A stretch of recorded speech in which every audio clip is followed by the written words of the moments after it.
All right, it's going to get kind of deep, so you got to follow it. We're going to talk about the unofficial heavyweight boxing tournament. So we got Vladimir Klitschko, who's the WBO, WBA, IBF, and IBO heavyweight champion. You got Bermane Stiverne, who's the WBC, who's going to be taking on Deontay Wilder January the 17th, 2015.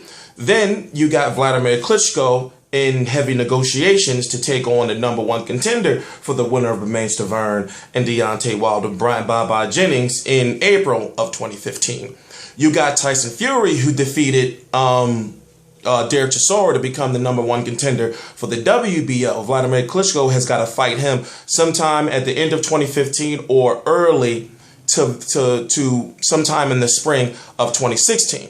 You got Luis Ortiz, who defeated Latif Kiyoti to become the WBA #1 contender, but Luis Ortiz failed the drug test. So we don't really have a #1 contender for the WBO right now. You got Alexander Povetkin, who's going to be taking on Mike Perez sometime in early 2015 to decide the #1 contender after the #1 contender for the WBC, Brian Jennings. Now, the fight we're going to talk about that other belt. We're going to talk about the IBF. Vladimir Klitschko, IBF champion. Vladimir Klitschko, Steve Cunningham, 28-6 with 13 KOs. Is supposed to be taking on, he will be taking on Wojciech. I always mess his first name up, Glazkov. I covered him before. He's fought Malik Scott in a fight that was a draw. He retired Tumaz Adamek, and it was somebody else, another fight that I'm missing. But what I'm going to say is this: Steve Cunningham, 6 defeats. He has been in wars. In fact, the fight when he fought Amir Mansour, I thought Mansour was going to kill him. But, he pulled out the win. And also, looking at the fight with Tyson Fury, where he just pretty much got knocked out cold. Now, you have to think, Steve Cunningham has to be the smallest heavyweight.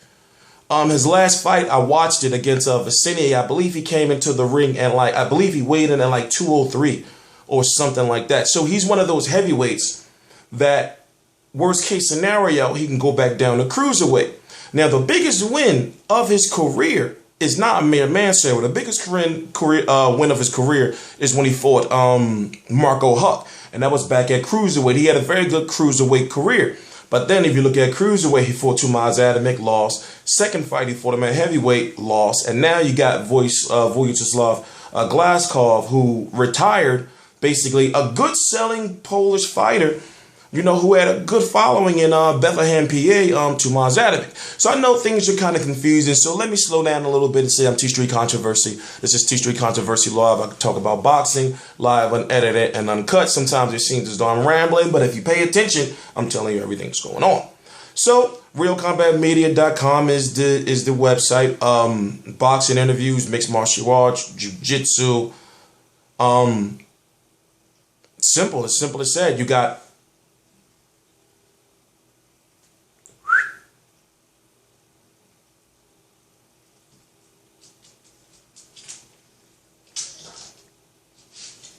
Can you sit down, please? You're distracting me. Sit. See, now, RealCombatMedia.com. You got boxing, mixed martial arts, jiu-jitsu. You got boxing post-fight interviews. You got interviews and all that, and basically anything associated with boxing. Need not to say more, but Steve Cunningham put it this way. If he was to get an IBF title shot, he'll probably have to wait till mid to late 2016, because Vladimir Klitschko is literally having all those belts. He's pretty much shown up, and he does fight all of his mandatories. This is a fighter who fights 2-3 times a year if he has to.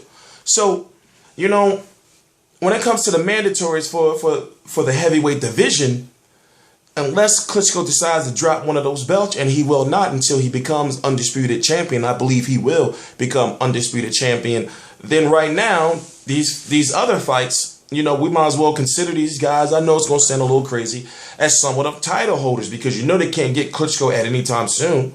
So, you might as well say, they got to fight Klitschko, or Klitschko got to fight them. So, I don't know. It's a confusing situation. But basically, like I said, it's an unofficial heavyweight boxing tournament. And I got Klitschko beating Jennings.